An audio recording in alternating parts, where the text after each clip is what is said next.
Hi, and welcome to the Beer and Eggs podcast. I'm Jessica, and I'm here with my husband, Ryan. Hello. And we're back from a hiatus that we didn't plan on taking, but it just happened, and now we're back. Yeah, it's been kind of hiatus-y. It has. We've been focusing on a lot of other stuff. Mm-hmm. We started a business on Etsy where we print photos and art and all the fun things. Mm-hmm. It's been a lot of fun. It has been. Like the groundwork for it has been interesting, having never obviously like worked with shipping items and making sure all your costs and everything are. Yeah, that was the worst part. The worst part of it. I'm glad you handled all that, and I could just sit back and I got listen. acquainted with Excel pretty quickly. Mm-hmm. So yeah, I don't know. It's been fun. I've enjoyed it. I've really enjoyed it. It's been a lot of fun. Mm-hmm. It's a good hobby. Yeah, and you've been able to. It gives me a reason to make art because I love making art. Yeah, but I always feel like it's meaningless. Well, and then you get into these like, I don't know, like moods where you're like, oh, I create, but it means nothing. Yeah, I get into these you're just slumps. all depressed, and it's like, well, why don't you just, I don't know, like sell it, or at least put it up for other people to see. You know? At least have it available somewhere for people to look at. Yeah. Well, and you've been really helpful in that too, because I go through these phases where I'm like, nothing I create like is worth anything, and then I'll just delete everything. And you're like, don't do that. It's not like she's just like, oh, you know, I'll leave it on my iPad or whatever. No, she like straight up goes through and deletes it. I'm like, no, don't. We'll print it out or it ends up in the trash. Up. Yeah. I have dug so many of your artworks out of the trash before. I don't think you realize. It's probably in the double digits at this point. Like me dumpster diving for a painting that you've thrown away. And then I remember when we were moving up here, your dad had his heart attack. And so you left, and I was finishing packing up the house, and in the trash can were all like everything that you had painted in Idaho. I'm pretty sure it was every single painting. And I was like, excuse me?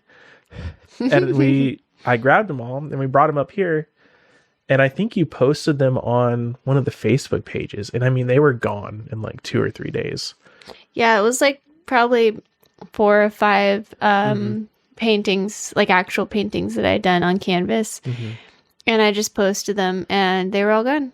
And I posted them for like, I want to say like $5, maybe $10 each or something like that. Yeah, and people were literally forcing money into my hand. They were like, we can't pay $5 for this. Like, here's $20. And I made like $90 off of like 5 They were like paintings. Legit paintings though. Yeah, I just... You have to sell them for hundreds of dollars, but the kicker people want them. Is that then I went on and I was like, oh, I guess maybe I should do this. And I purposely painted a painting to sell and no one wanted it. Yeah. And I was like, what is going on? I don't understand people. That's what was interesting about that specific painting though, is I think it was something that you did straight from like your own you just did it straight from like your everything out of your own mind, right? No, I did it from a picture. You did do it from a picture. It just it had a lot less, I think, detail than some of your other ones. Probably. Because a lot of the other ones you followed along with someone. Well, yeah, right? They weren't originals. I did tutorials. Which are still great, you know. Yeah, it's still art. But you learn doing that way. Yeah, doing it yourself is a lot harder, I'd say, in general, obviously. Well, yeah. Because there's techniques and things you have to remember. But yeah, I think that's the only reason why that one didn't go anywhere. It's just because it has less detail. Well, now it's on our kitchen wall. Yeah, it's great. I'd rather keep them, honestly. There are some that I will not sell. Just hang them up everywhere. Yeah. I like all the art in my house. But anyway, Harry Potter. Oh boy.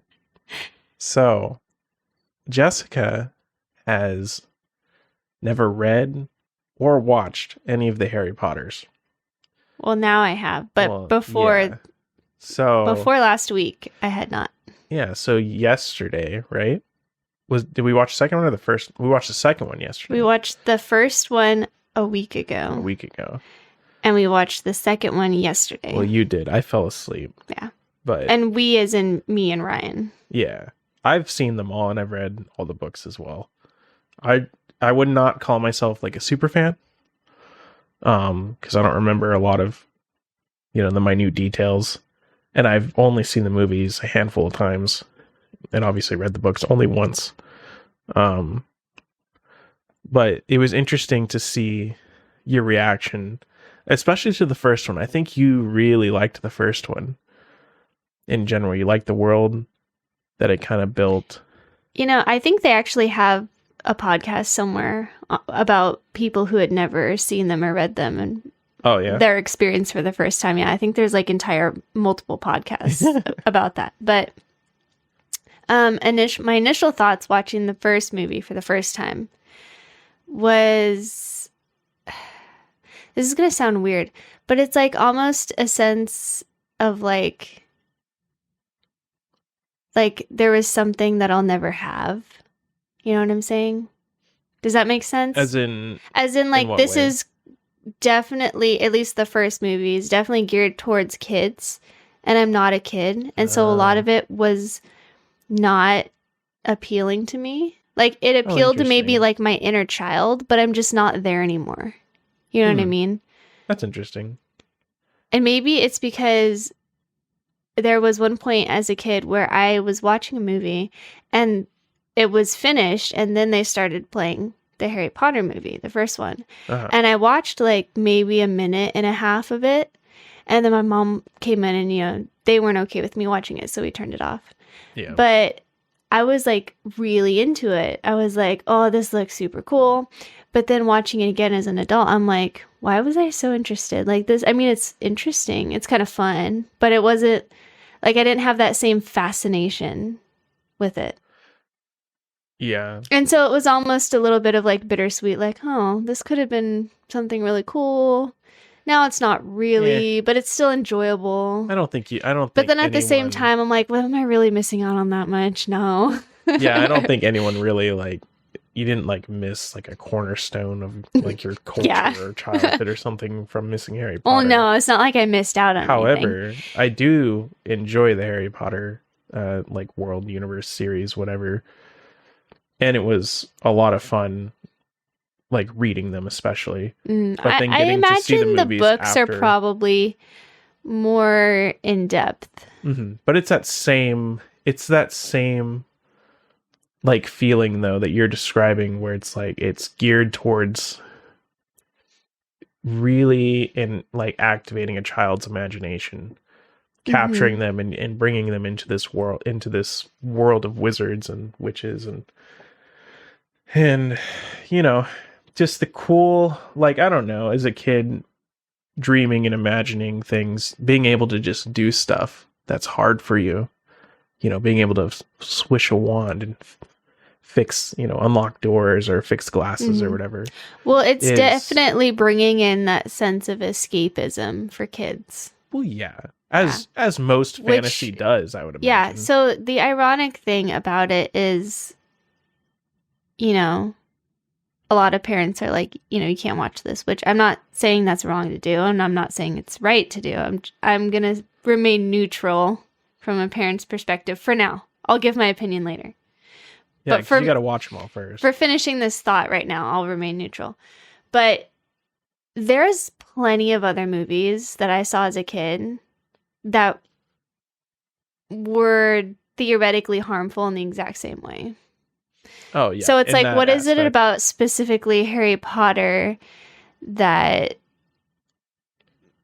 people were fearful about? Oh, it's because just maybe just the blatantly calling them wizards and witches, I guess. They're practicing magic. They're learning magic. I mean, at least in my childhood, I don't know about other people's, but in my childhood, there were plenty of other films I watched where it was about magic and escapism. And about, all your problems can be solved through, all of this other stuff and going into this other world.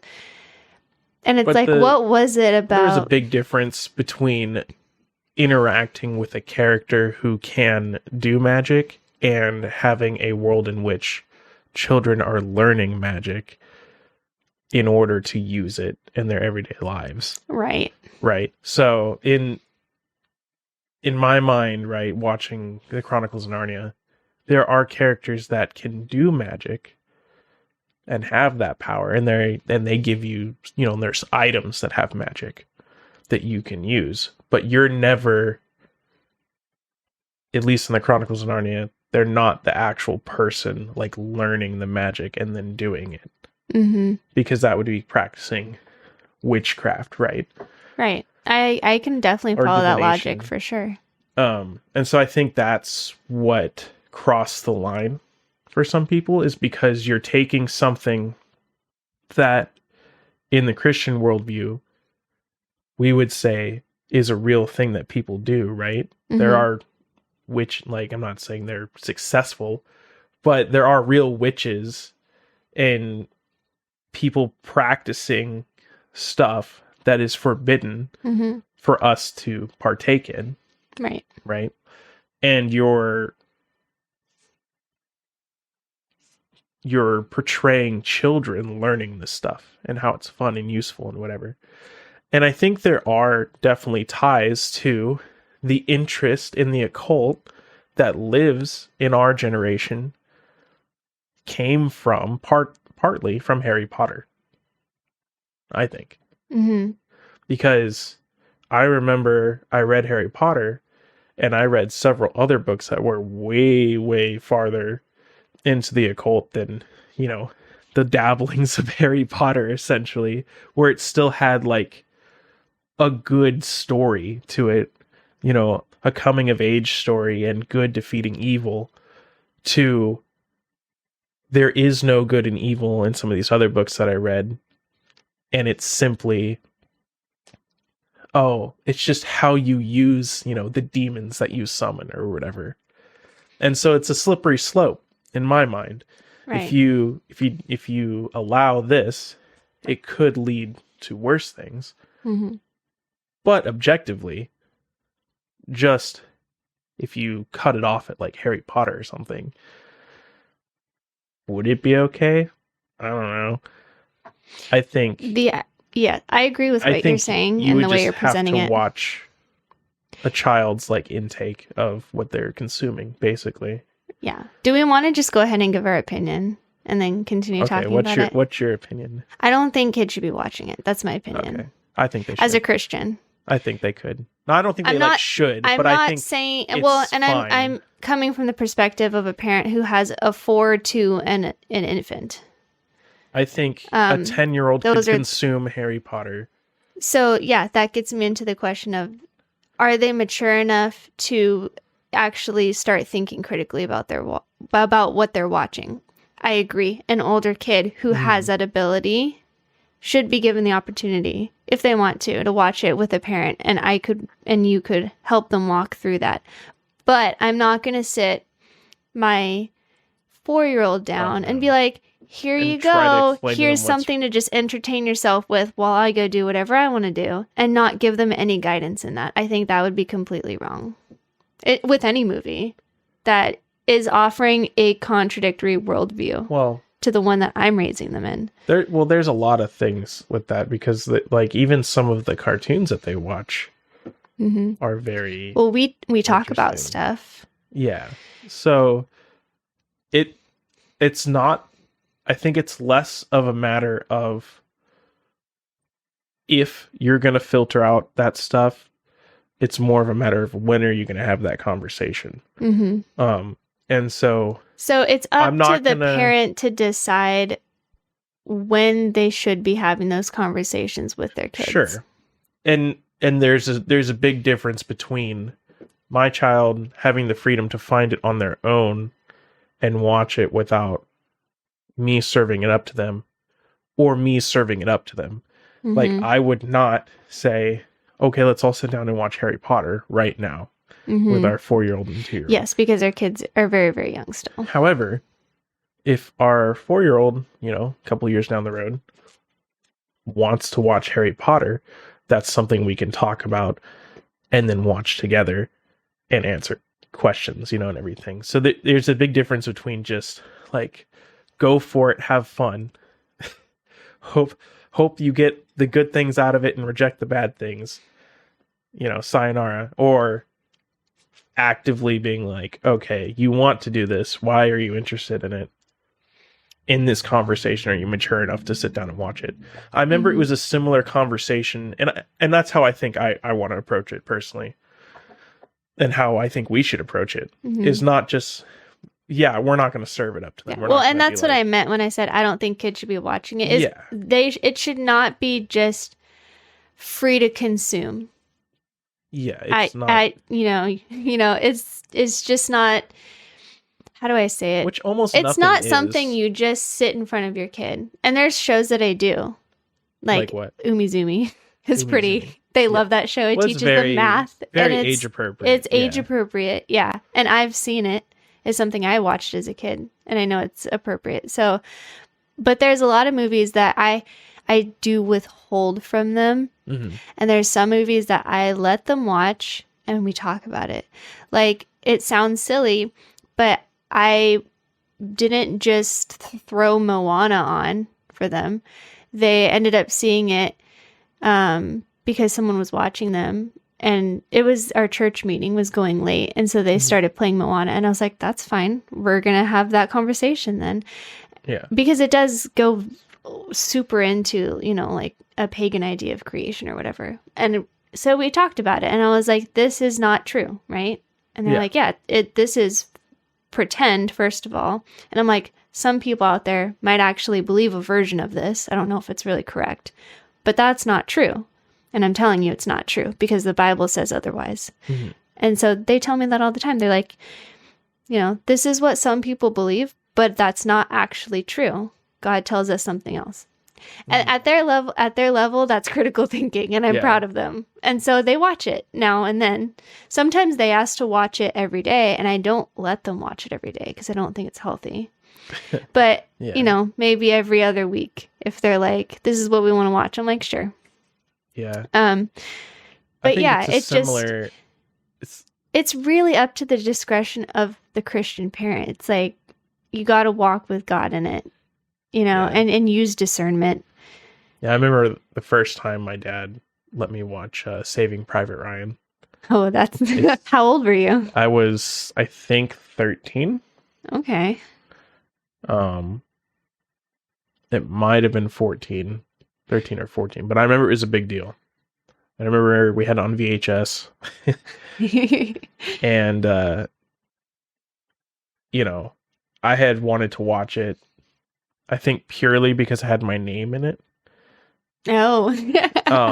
But my parents had these big old bookshelves like built into the wall next to our fireplace. And we just had tons and tons of movies. And the 90s. Yeah. And so or early 2000s. So we had a huge selection of things to watch, and we'd watch our normal like Disney shows or whatever over and over and over again. And but Saving Private Ryan, I think I asked my dad, and he's like, "Oh, well, I must have been, pretty young." And he's like, "When you're 13 or whatever, you can watch it, and we'll watch it together." And I remember I'd ask him like every year. Or multiple times a year, like, "Hey, can we watch this?" And when I was 13, we watched it. I'm pretty sure I was 13. We watched it, and it was pretty intense. It was kind of the first... It's a very intense movie. It was... Yeah, it was the kind of first experience that I had like seen, like, not just playing around war. Because I had definitely seen violent movies before that. But from my understanding, this depiction was pretty spot on with, as close as you can get to the actual D-Day invasion that they've actually put to a Hollywood movie, that is. But yeah, pretty crazy stuff for like And so he watched it with you, number one. Mm-hmm. And I'm assuming you guys talked about it. I don't know if we really talked about it. I think he was just like... He just thought you were old enough. This is war. You know, like... This is... Well, I remember our conversation, actually. Because I wasn't allowed to play a lot of the, like, Call of Duty games during the time. The Call of Duty... And there was a different one. Medal of Honor games as well. And he's like, this is why you're not allowed to play games. Because this is real. And if you just play these games, you just think it's a game. Mm-hmm. But like, these people, these actors obviously didn't die. They're real people that like suffered like this. Yeah, in war. And died, when you kill someone, that is an actual person losing their life. And that's a serious thing every time. And so, like, obviously, it didn't, I've never been in a war. So the reality of it is still not really there for me. But as a kid, I think it was important just because that there was, it wasn't just a game. Like watching Saving Private Ryan, yes, it's a film made for entertainment, but that part at least is based on events that actually happened. So it made it more real for me. There can be movies that depict evil in a healthy way. Is that a stance you'd be willing to take? And maybe not healthy is the right word. In a true way. And there is a point in time where there are movies that safe respect to expose your kids to that truth. There are movies that respect the truth, right? Mm-hmm. I wouldn't say that evil's ever healthy. No. But there are movies that respect the truth and don't, just Hollywood away the consequences to things. But, big but there, you still have this, hero syndrome, like in the movie. That's what I was just about to say, is that I've noticed... when he dies at the end. Oh, does he? I forgot. Yeah. It's been a while. Tom Hanks dies. But I've noticed that the secular world can be really, really good at depicting evil, like the reality of evil sometimes. Or just, they're really good sometimes, not all the time. But they can be good at observing and depicting the problems that we do have as humans. Well, I would hope so. Like, and the media, consequences. That's the whole point of where it always falls short, because if we're talking about the secular world, they don't have the truth of the gospel of Christ. And so they always fall short of the light at the end of the tunnel. You know what I'm saying? They always fall short at the solution to the problem. Especially like if we want to talk about Encanto. I like that movie because it's a really good observation of trauma that happens in families. And yet I watched it and I knew it was going to fall short, and the ending was okay, but it wasn't quite as satisfying as I wished it would be. Because it's not going to, because it's not introducing Jesus into the situation. And so it's always going to fall short of the solution. Yeah. But, I mean, this is a different conversation, but as Christians, we have the solution. And so how can we be accurately portraying the solution, in media? I don't know if we need to, but there are some people out there who are trying. And I think that's pretty cool. I think it's a poor media to try and depict truth when you're simultaneously trying to entertain people.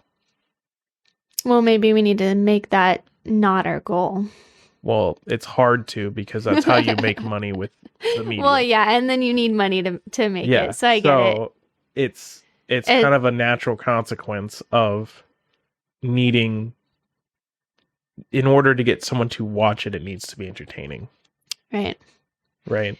So you would have to remove that. you wouldn't have to remove the entertainment so much, but you could not betray the content for the sake of entertainment. Mm-hmm. That's hard to do. Yeah. But back to the Saving Private Ryan thing. Mm-hmm. I don't know how we went all the way there to Encanto. But anyways, the guy, the main character dies a warrior's death, the pinnacle of, being an American that just gets milked to death all the time. And, where did he go? Where is there a happy ending if you die a war hero, but you're not a believer? But you're still, yeah. Does your but you're still dead does in your sin. Status in this country save you? Ooh, after death? That's an interesting thing to think about. Yeah, and it doesn't. Spoiler alert. But you have yeah. So it's in the light of a Christian worldview, it's an extremely dark film because you have people in a hopeless situation who are lost. And through their death, they're still not saved. Even though, right. they're even if you sacrifice yourself for your country, if you don't know Christ, it doesn't merit you anything. No. When you stand before God, who's holy, it's not like you're going to win your spot in heaven because you died for your country. Like it's not the only death that merits you salvation is Christ's death. It's just such a terrible situation. Yeah. And so it's a very dark film when you look at it as a Christian. Even worse, right? Even a step further, I would, and I don't know, I haven't fully worked out like the answer to this in my own mind, but even a step further, right? Do the people that you're ordered to kill or kill in the name of your country, does that absolve of taking a life? Does God write that off? Does he say, oh, well, that was in the name of Uncle Sam, so that's not on you. That's so you have a heavy question. American heroes, right? Who, are they going to be called murderers on Judgment Day? Or are they going to be like who takes that? Who does? Because I could see a couple. I could see a couple ways that this could go. Right? You have any life you take, you're a murderer, even if you were ordered to, because murder is wrong. You have the stance of people saying, it's like murder, not just killing for war, right?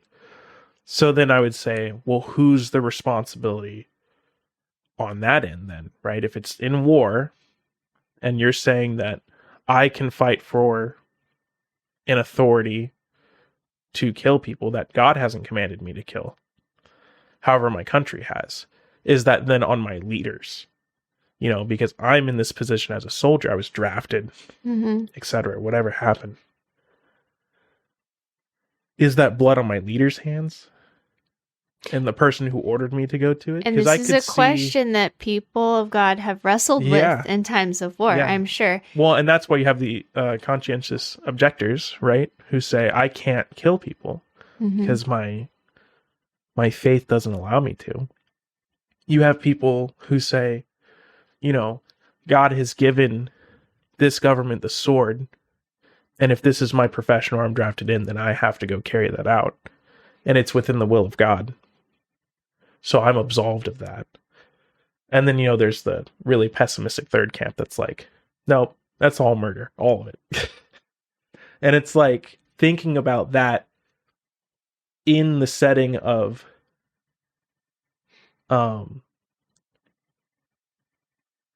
Saving Private Ryan or any war, real war. Whose blood? Because everyone would say that war is bad, right? It's an evil thing. Even for the right reasons, it's terrible. It destroys people and homes and families and civilians and everything. But at least in our culture, it's so celebrated.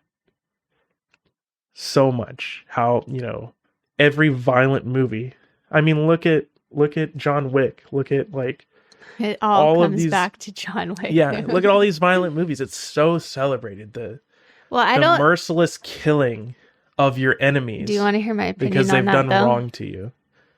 I don't think that's something that's just isolated in our culture. I think that's kind of just a universal human thing to be really fascinated with violence. I can't speak of other people's cultures, though. I can only speak of ours. And from my experience, well, you're most familiar with your own, of course. Yeah, it's just super celebrated, and it's sickening. And I completely understand my dad's intention when he was like, you're not going to play war games on the TV. For a long time. Eventually I did. Because I, pressed hard enough, and it was the thing to do or whatever. But I did not come to that realization of what it actually meant to serve your country until I was a couple of years into the military already. Yeah. In the Air Force. And it was talking to, because I didn't get to deploy, but talking to the guys that went overseas and were, dropping bombs on people and eradicating, villages essentially, who were obviously housing terrorists. It wasn't just a random village, but and hearing about the mistakes in the intel and, and their triumphs and the whole thing, and just how it sickened some of those guys to be celebrated. They're like, how are you celebrating what our country is doing? And that was hard to hear. But this has nothing to do with Harry Potter. No, so you have movies some movies like Saving Private Ryan that accurately portray real evil. These are real evils that exist. And they have existed for, since the beginning of time, since Cain and Abel, the first murder. But deciding how and when and if to expose our kids to all of that is one of, I think, the biggest things that we have to wrestle with as parents. And my whole stance on it, because of my background, because I was shielded from a lot of that, from a lot of the Hollywood portrayal of it, I guess, in movies and media. But at the same time, I was taught actual witchcraft. So it's there's a little bit of, dare I say, hypocrisy there. Not to point fingers at anybody. It's not what I'm trying to do at all. There's hypocrisy. We all have hypocrisy. Yeah, in any. But what I'm saying is that formed my own stance of what I want to be as a parent. I want to be the one who is using those movies and that media as a tool to train my children in righteousness. So I don't want to just say, you can't watch this because I say no, and you can't question me, and I'm not actually going to talk to you about it. We're not going to have a conversation. I just don't want you to do it. And it's that's not what the road I want to go down as a mom.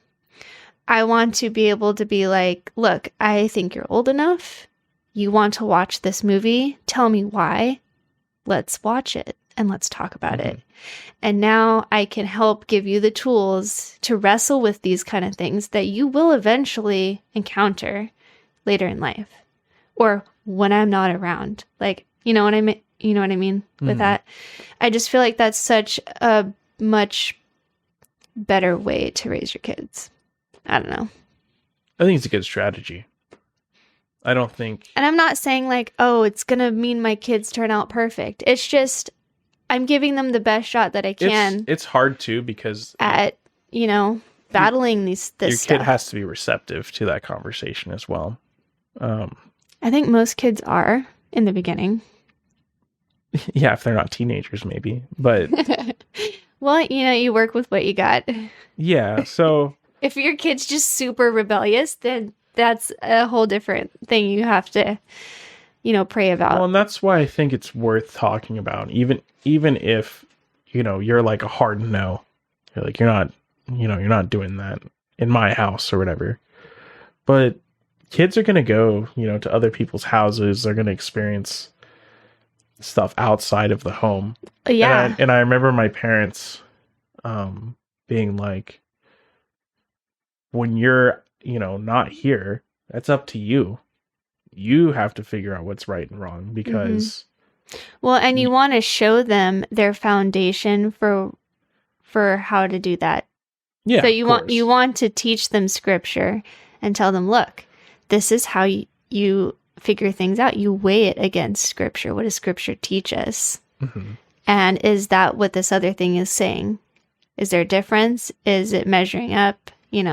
Yeah. And even if they throw that out when they become young adults, at least you gave them the tools to do that. Yeah. And it's on them if they want to just toss it out the window. Like, I definitely, just played games at my friend's house or whatever. I remember we watched, the South Park movie or something when I'm, 5th grade or something crazy, or 4th grade or something crazy. Well, wait, can I say something really quick? Yeah. I think a huge thing on just, walking through some of that stuff with your kids is it's not going to be the end of the world if they do play a video game at a friend's house. And they won't feel absolutely crushed. You know what I'm saying? No. What are you saying?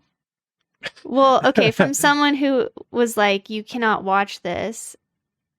As a young person, if I ended up watching something like Harry Potter, I would have felt like, oh my gosh, I'm absolutely terrible. I would have felt absolutely crushed. And I wouldn't have known how to get out of that. I would have just been like, well, throw in the towel. Yeah. I guess I'm just evil now. You have all these things to think about. You grew up in such a different dynamic than I did. It was very different. I would play something or the South Park movie, which was hilarious. I've never seen that. Which was hilarious. Not the movie itself, but just the irony of it was I didn't understand 99% of the jokes. It all went over your head. It went completely over my head, and all my friends that I was hanging out with at the time were just laughing at me because they're like, "You're so dumb."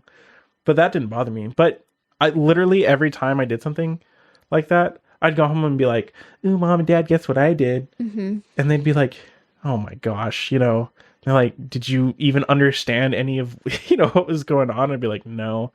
Or the war video games or whatever, Call of Duty. My dad would just be like, "Oh, so you played fake war? Do you feel like you're a warrior now or something like that?" And I'd be like, "No."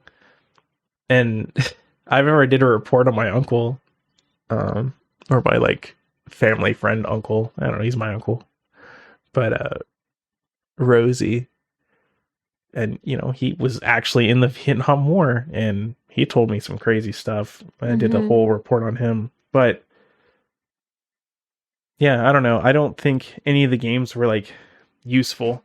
I think if anything, watching the movie with my dad was probably the most useful thing in explaining that whole concept to me, especially between two people that had never been to war. My uncle Rosie had, and so speaking with him was very informative about firsthand experience in Vietnam. But me, my dad, how is my dad going to explain war to me?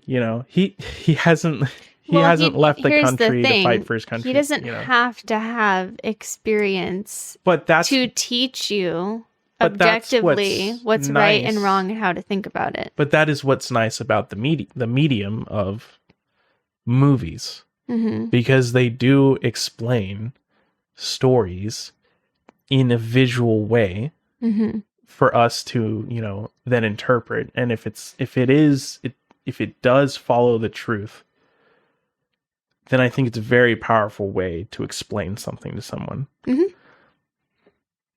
Very powerful. And we don't have to toss it all out the window and say it's all evil. No, you don't.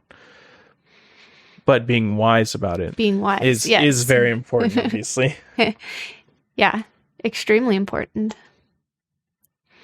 But so yeah, we watched, just to not hopefully jump topics too much, but I watched the first Harry Potter and I was like, okay. This is the Beer and Eggs podcast. Cool. You can jump wherever you want. I know, we're just all over the place. Yeah, it's just fine. But then yesterday, watched the second movie and I was like, oh my gosh. It takes a huge jump. This is not for kids. It was terrifying. Well, the villain... And I'm not saying like, oh, it was a horror film, but like there's like this snake that he can hear because he speaks snake language. And the snake's like walking around going like, kill. And I'm like, okay, it's a big jump from the seemingly kids movie that it was in the first one. But yeah, the first one was like very like relaxed, like, it introduced you to the world. Mm-hmm. And there's some, weird things in the world. But the second one really, it introduces there's darkness. It's introducing darkness. Yeah. More so than in the first. Way more. And how dangerous it actually is. And that is one part that I do like. It's not like this darkness can't touch you when you're in your safe place of Hogwarts. It's there too, Mm-hmm. And I really like that like tension it brings where, it's especially in that movie where it's like, it's in the walls. It's a little more gray than like Star Wars, say, like with like the good and the evil. Mm-hmm. Harry Potter, I've noticed it is like a very gray area, especially since it seems like, in Star Wars, you turn to the dark side and it's like, oh, you are evil now. Mm-hmm. But I mean, like Voldemort or whatever, he was like a student at Hogwarts at one point. And it's like, you could just so easily shift into that maybe without even like... If you think about it too, you know what I'm saying? The whole Slytherin house is really kind of messed up. It's not really messed up. I think it is. It's about, people who love power and want to learn how to wield that power, right, for their own gain. Yeah. I don't know if that's it's the most accurate description of Slytherin. It's kind of portrayed as like a virtue too, which is interesting, but... Well, it's... what is it called? It's your like drive, you know what I mean? If that's like the center of your being is to accumulate power, then you're going to be in Slytherin. Which is interesting because remember in the Sorting Hat, it goes a little more into it in the book. Yeah, well, the second one, it went into it more, how he was like, you could choose. Like, mm-hmm. Why did you not end up in Slytherin? Yeah. And Harry Potter's like, because I told him to put me in Gryffindor, because that's what I wanted. And he's like, oh, see, you choose. You get to choose, which is, I have my thoughts on that. But it is interesting, Yeah. But the whole idea, right, is that... it's super interesting because there's like good wizards and bad wizards, right? But who decides that is basically just on the virtues of the, whatever the headmaster says in that sense. So like Dumbledore, it's very, what is the word I'm looking for? It's not even like utilitarian. It's like the worldview is very just like help your neighbor centered. If you're hurting anyone, it's like the worldview that we have. Well, yeah, it's a secular worldview. Yeah. But it has a name. I'm trying to remember what it is. Oh, I don't know. But yeah, it's just like every man for himself, unless you hurt someone else, then that's not okay. And so, even these guys in Slytherin, are still considered good. Even though they're just out for themselves and their own good. Themselves, right? But Voldemort's bad. Because he does it at the expense of someone else. Yes. Which is really fascinating if you think about the way we view like life, liberty, and the pursuit of happiness. Mm-hmm. Well, he you know what I'm saying? People. It's like, oh, do what you want, but don't hurt people. And then you're good. And it's like, well, wait a second. Well, and that basically falls within the laws of the land, too. But the virtues that Harry Potter teach are, like resourcefulness. So he's gaining enough knowledge to be able to survive in this world. It's like, yes, he's special, but does that specialness really get him anything more in Hogwarts other than people know his name? It's like, no. He still has to like work and go to classes and stuff. So it's like this. Well, and he has few friends too. Yeah, it's this really interesting story where it's like, it's not just like a superhero. Right. Right. It's a coming of age story. And I think that's what a lot of people really like about it. However, if you really think about what they're training him to do and why they put Don't spoil it. I'm just kidding. And why they decided to put him with his like cousins. Is that his cousin or uncle or whatever? Oh yeah. At Dudley's, right? Like in the first movie, Dumbledore literally says, "Oh, we got to put him here so that way he's not spoiled." Because, and I think this is because they want to be able to control him, right? Mm-hmm.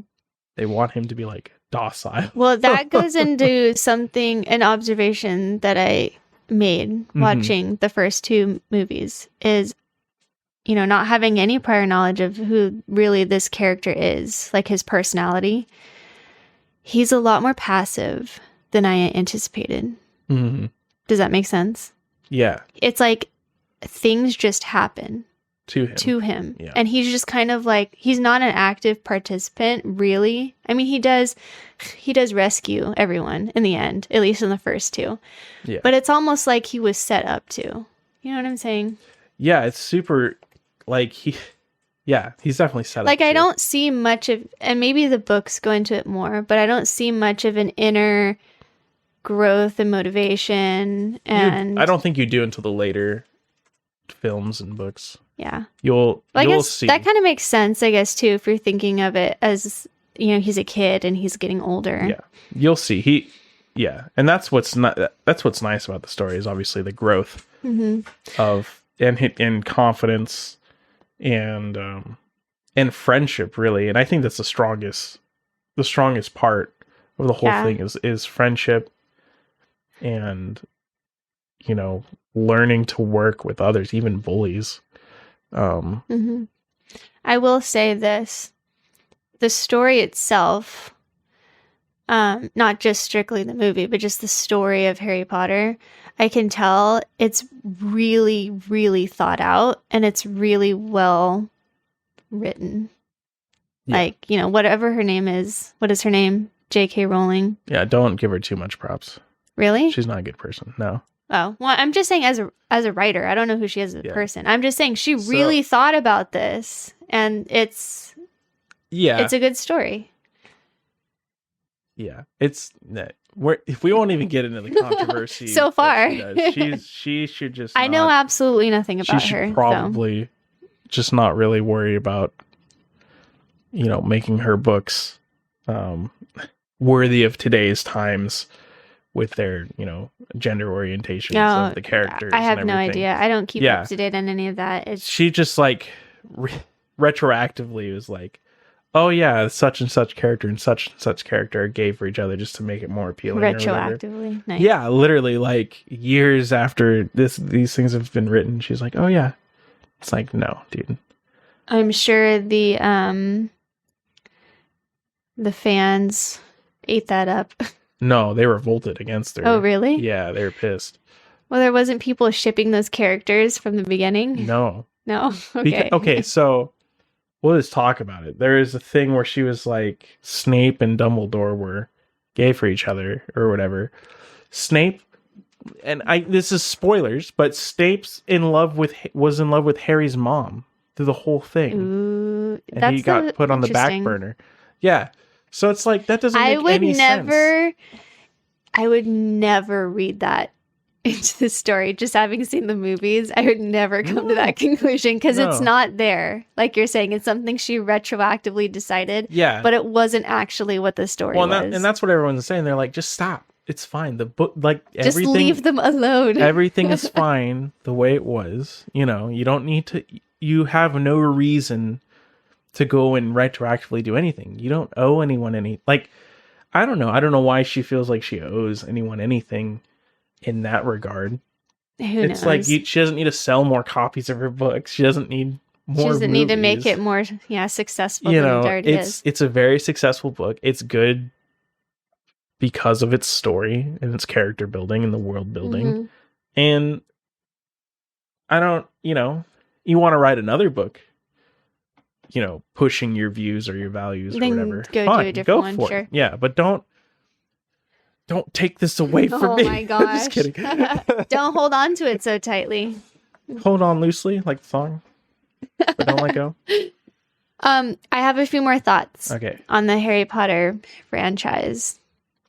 But remember, it's just coming from someone who's only seen 2 movies. Yeah. And read nothing. Later. I want to read you a verse. You ready? I'm ready.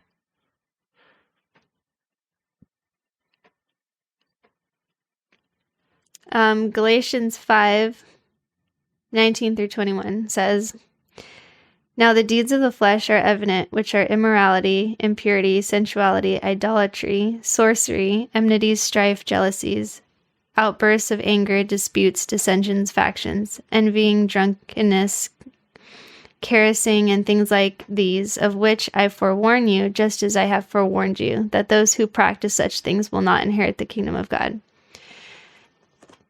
I mean, it's in the Bible. Sorcery is wrong. It's evil. God hates it. And sorcerers have their place in hell. And I have to just say that to clarify it, because it's not like saying, oh, it's a good thing. I'm not saying witchcraft is okay. It's not.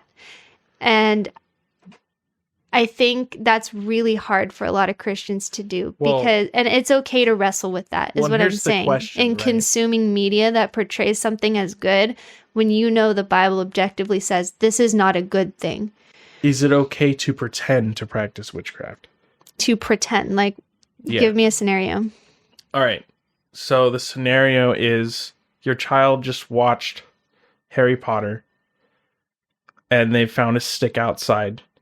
And they're saying Wingardium Leviosa to a rock. And again, I would have a conversation with them about it, and then I would let them. Is it wrong? Be their person. You can have as many conversations as you want with them. Am I going to forbid them from doing it? Yes. That's a tough question, Ryan. Because I don't know if I have an answer to that right now. Let's say they understand that it's not real and they're just imagining it and they're pretending. Because I think that's where everyone kind of gets to, and they're like, they play this out in their mind, and then you get to that point. Mm-hmm. And some people would say, no, that's wrong. That's sorcery. And others would say, no, and you can interchange this, right? You can play war, and the kids can shoot each other with airsoft guns. And is that wrong? So, that's and the culture would say no. Okay. Well, regardless of what the culture says, this is where my mind goes. Mm-hmm. Kids learn through playing. Sure. Maybe if the kid is playing that, in that way, maybe they're just too young to be consuming that in the first place, I would suggest. But also, kids learn through playing. Mm-hmm. You don't know what's going on in his mind. For young kids, they might be wrestling with that, and I think you have to let them do that to a certain extent. Well, I think... You know what I'm saying? I don't think it's a matter of maturity if a child, Keegan already plays Keegan plays war. And war, well, and right? So because does McKenna. He's seen magic and war from specifically the Chronicles of Narnia. Right. And the movies and the books. Mm-hmm. And so what I guess I'm saying is pretending to be a knight in shining armor is not the same as being one. Is that what you're saying? Not the same as being one. Yeah. And however, it is an open doorway. That's my stance. It might change. But pretending is not the same thing as carrying out like sorcery with like tarot cards and actually believing that what you're doing is reading someone's future, or what you're divining on like a Ouija board is actually speaking to you. You know what I mean? Because people do that, and because there's a distinction here too, because you can do these things in jest, right? Sure. So I remember you were wanting to get tarot cards, or you had them. I don't remember. I have never personally owned tarot cards, but I have done tarot several times. Yeah. This was a while back, but this was back in the day. But there's even a distinction there, because what you're doing, what children are doing, is they're completely 100% pretending, right? Mm-hmm. But what you are doing with tarot is you're not necessarily pretending. You might not believe that what you're doing is real. However, you're actively partaking in something that is divination. Yes, objectively, regardless of what your intentions are, you are doing something that is wrong. So, what makes that wrong? What makes what wrong? What makes that wrong? Is it just the fact that you own the tarot cards? Because Keegan pretending, right? If you're like, oh, I'm going to pretend to do this thing on a Ouija board. It's just cardboard and I would say that's wrong. Paper. But why is that wrong?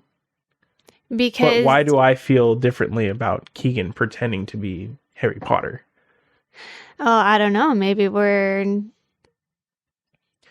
discovering things about our parenting and our lives that maybe are a little... what is that word? Hypocritical. Yeah, there you go. Hypocritical. Yeah, so that's I don't know. It's something we should wrestle with. But if you are sitting down pretending to do something is... But when you were going to get the tarot, did you think you were pretending? Or were you actively like, oh, I'm actually, for real, seriously, going to see the future through this thing? Well... Like what it's not like I actually believed it would work, but my intention was, let's see if something happens. And that's what divination is. So it's not like, oh, I 100% am confident in this. It's just, let's try it. So intention is important then. I think it's massively important. Okay. So Keegan's intention in waving his wand and saying Wingardium Leviosa is not to actually lift a rock. It's to pretend to lift that rock. Right. He's playing a role in his head, and like I said, that's how kids learn. Yeah. You see kids playing mom and dad all the time because they're playing roles and they're learning about things. Mm-hmm. And we don't know the conclusions that he's going to come to, especially as we're guiding him and teaching. We're singling Keegan out, but it's all of our kids, Yeah. As they're being guided and led by us as their parents in the truth. I don't think it's wrong for them to test out those roles as they're working through things, because that's how kids are. They're just going to. Yeah. And we need to let them be able to do that at their own level. So it's simply... So the reason that there's all this backlash if my is kid's because like, it's a slippery I'm actually going to see if this works. I'm going to test out these spells I found and wherever, Harry Potter, this or that, and let's just see if it works. That would be wrong. Because guess what? Now you're actively engaging in something instead of just working through it in your head. You know what I'm saying? I could be wrong. I could be totally, completely wrong. And I will humble myself and not say like, oh, I'm absolutely right on this. But right now, that's where I'm at with it. Yeah. I don't know. I think... I love how we're just working through these things on a podcast. It's fine. It's good. There's like 3 people that listen. It's cool. Probably 3 people. They probably just think we're crazy. But yeah, I don't know. Working through that, right? It's got to be something in the intentionality of doing sorcery, right? And, is that one of those things, if you do sorcery in your heart, are you actually doing sorcery? I don't know. I don't know where that line is, and I don't know. And obviously... Is it really our job to know exactly where the line is, though? Or is it just our job to guide our kids? To know where the line is for me, right? So for me, right, I wouldn't go we don't play. We're not adults, It's. I mean, I play video games. Oh, well, that's so this interesting. This is valid. This is valid for me as well, right? So it is valid for you. I intentionally play a war game, not to obviously kill people, but for my own entertainment and to hang out with my friends, in a chat room or whatever. But you want to know if it's wrong. Well, all I'm trying to find is, when does it become wrong? Is there a line somewhere in there that in your Christian liberty, right? Yeah, this is. So in your Christian liberty, can I partake in a game where I shoot people and not be sinning? And I think there's a very clear yes answer there. But defining where that line is and then backtracking that to your child's play is important, right? So if the line is intentionality... Because you want to be consistent with yourself. Yeah. Like you are with your kids. Exactly. Yeah. So if my line is like, Keegan pretending is fine, versus Keegan actually wants to say, I forget what the spell is for like killing people in Harry Potter. You'll learn about it soon. Yeah. Well, yeah. Where he actually wants that person to die. Right. When he casts a spell. Is the desire to actually accomplish what is being pretended. And then the question is, for every parent, is do you open that door? Right. And so that's I think where you have and so that's authority. Why I personally would not open that door till later. Sure. Yeah. And that's up to every It's a parent. matter of Christian liberty, like you were saying. Yeah. But I think there's definitely a difference between pretending with the intention of just pretending, and then going out buying, a voodoo doll or whatever and being like, I hate this person, so I'm going to pretend.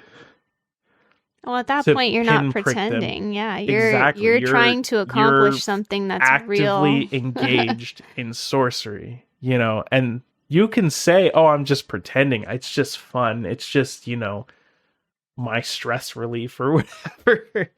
But because I think a lot of people who are into this stuff, not like super serious into this stuff, but dabble in it, are like, oh, it's just like when I was pretending as a kid. I just need the props.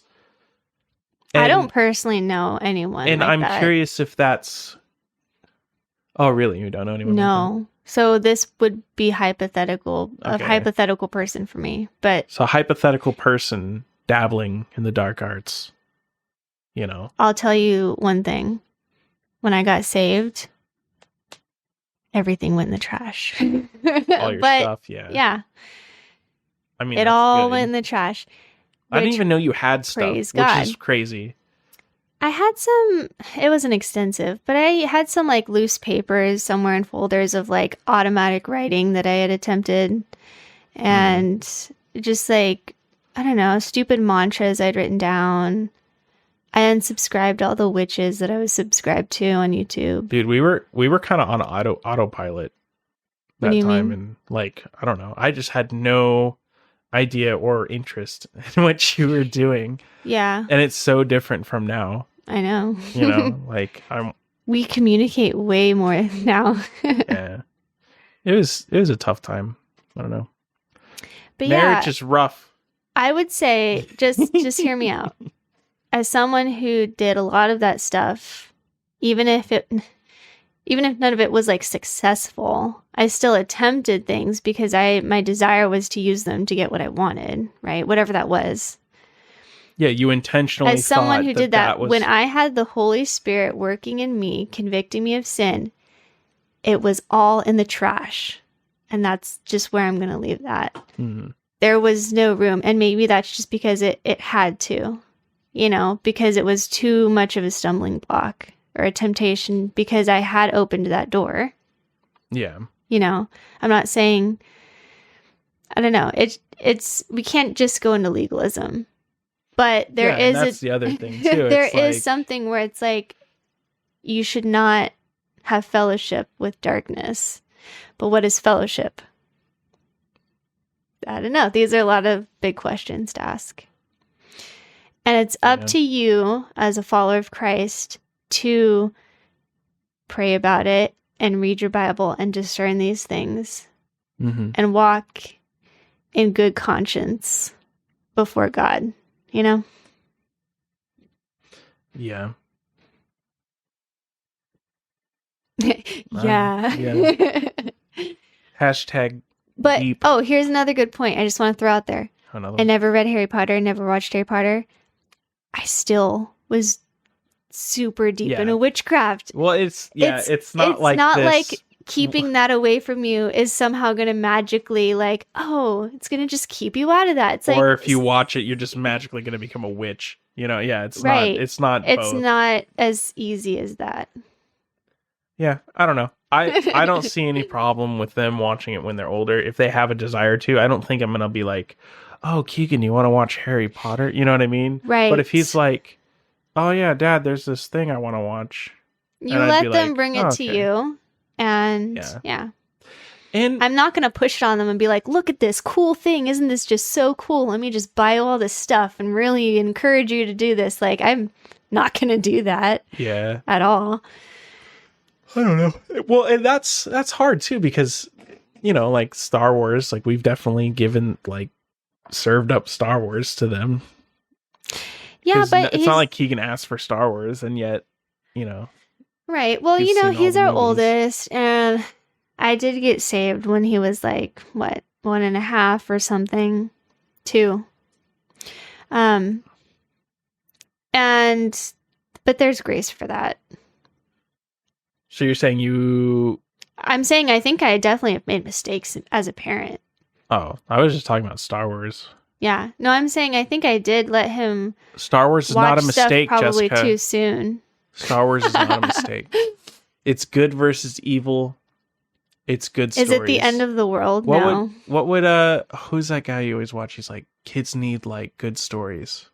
They need the right stories. Yeah, I've been watching a lot of Andrew Peterson talks because he talks a lot about. It's not Andrew Peterson. It's Andrew Peterson. Yes, I've talked to you about this. No, he's a singer, songwriter, and an author. It's not Andrew Peterson. Yes, it is. He wrote. It's the guy in Moscow. The guy in Moscow. Moscow, Idaho. Oh, yeah. Yes, Douglas Wilson. Doug Wilson. Yeah, he also talks a lot about stories and teaching your kids the right stories. They need the right stories. Yeah. That's what I was referring to. I have not heard a ton of the Andrew Peterson stuff. Well, he doesn't have a lot of stuff out there. I think, but the stuff that I have overheard, it sounds pretty good. Mm-hmm. Yeah, you've been watching a lot of art stuff lately. A lot of art stuff. Oh my gosh, I could just do a whole podcast just on that. Well, we'll save that, I guess. No, but let me talk about it just for a little bit, because now I got to talk about it. Oh, no. Okay. I've been not working really hard, but I have been hardly working. Slowly but surely building a very thorough theology of art. And it's been a long process because there's not a whole lot of content about theology and art just out there. It's like you kind of have to go searching for it. I think there's plenty, but not a lot of it's good. Oh, well, there's a lot of bad. Let me clarify that. There's not a lot of good theology on art just out there in the open. So I've been like digging in scripture and then, in other places with people that I trust, I guess. I've definitely stumbled on a few things where I initially was like, oh, this sounds good. And then I was like, I don't think that's true, so. Yeah. But it's important to me. It's been a journey. Because if I'm going to create art, I have to know, I don't know, this isn't for other people, but for me, it's like, I have to know what I'm doing and why I'm doing it if I'm going to do it. I don't know. You don't relate to me at all in that sense. Jessica's super weird, basically. Basically, I'm just insane. No. Yeah, she's just like an insane art lady. Like, you have the insane cat ladies with like 20 cats.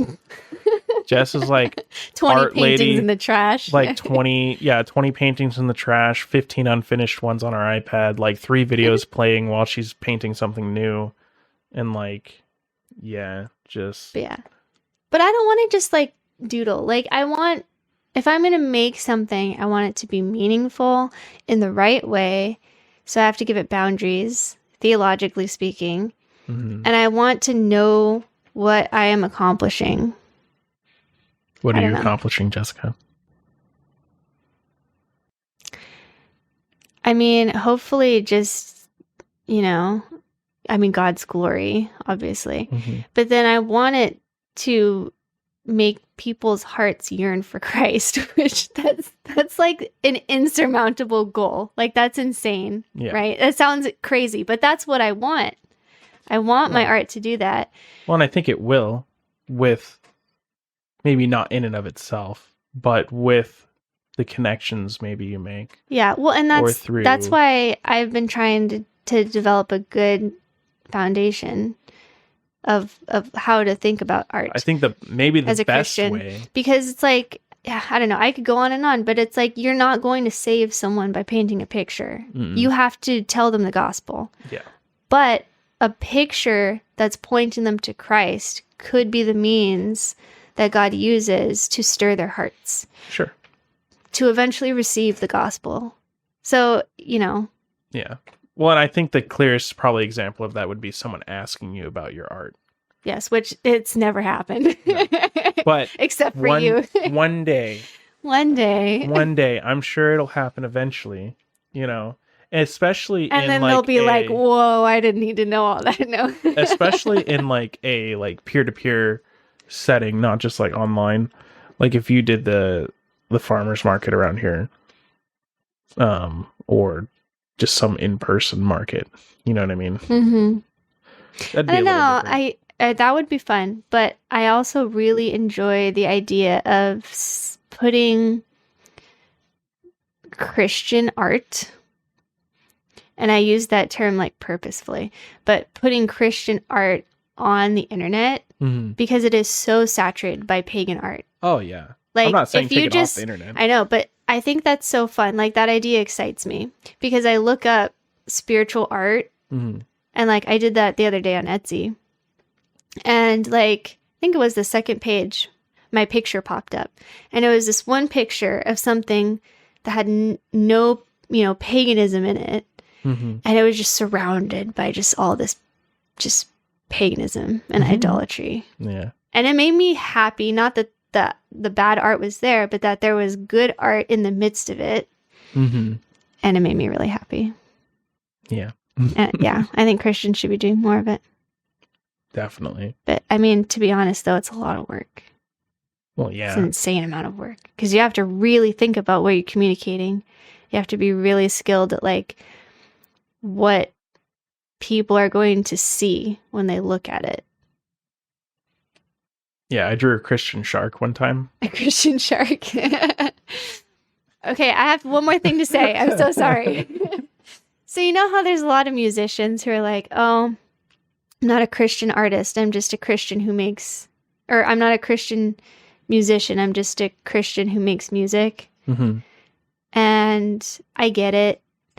But I specifically think of myself when I make art. It's not the only thing that I am, but when I make art, I do it as a Christian artist. And everything that I make, no matter what it is Christian art.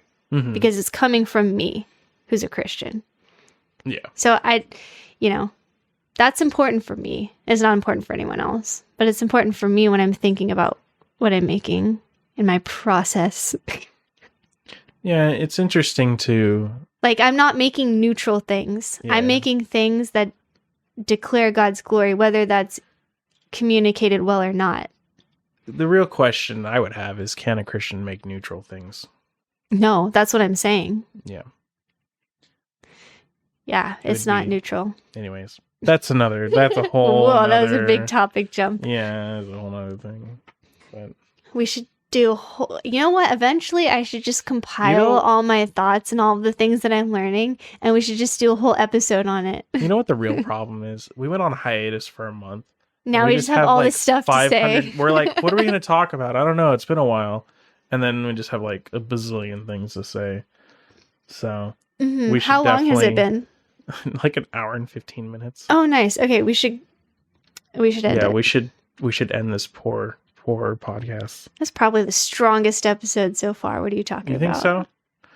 I think most people fresh. I think most people have only watched the first episode too, because like every time we see Matt, not every time, but whenever Matt brings it up, he only brings up the first episode. Because it's fine. I don't expect everyone to watch everything, but I feel like that's our poorest episode, is what I'm saying. What do you mean? I had great points.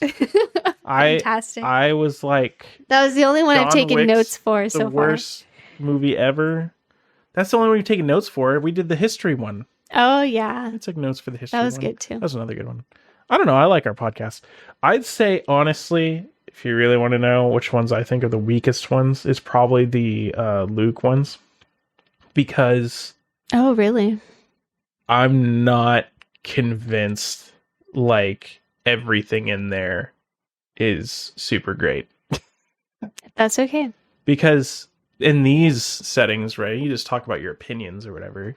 But when you're talking about Bible verses, I'm like, like, I'm not a pastor. I don't know about all that. But do you have to be to talk about it? No. And so the only thing I might regret is if I made an assertion that was not correct. The case. Yeah. And that's a healthy fear to have. Oh yeah. Well, and it's just out there.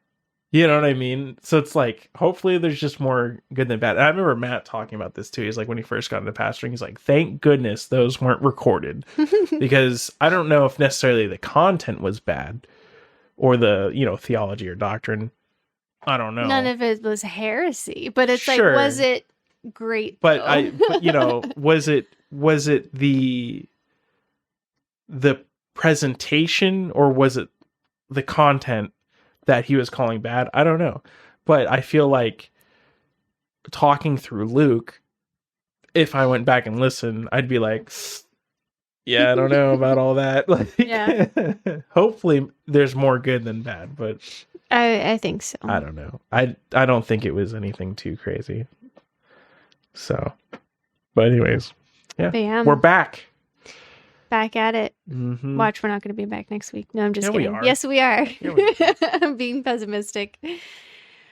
I already know what we're talking about next week. So, of course, you're dropping your math class. You're going to have all kinds of free time. Yeah, I'm going to have all this great. Yeah, Jess is dropping out of school. I'm not dropping out. I'm taking a break. Uh-huh. That's what they all say. But, yeah. Anything else? No, that's it. I think we should end it. Okay. Thank you guys for listening. If you made it this far, we really appreciate you. And we hope that you have fun. And you should... Because it's fun for us to make. Like and subscribe, because the YouTube algorithm says that 100% of you are not Not 100%. Just kidding. No. I hope you all have a wonderful day, week, whatever this is. And I hope that something in this conversation blesses you. Yeah. If anything, it's just nice to hear people be people. I don't know. That's what I like about podcasts. Yeah, I enjoy even if I don't agree, it's just like, at least they're talking about it, I guess. Yeah. And we're going to go watch the third Harry Potter. Yes. And I guess I'll share some of my thoughts next week, maybe. Mm-hmm. All right. Thank you guys for listening, and we'll see you next week. Bye. Bye.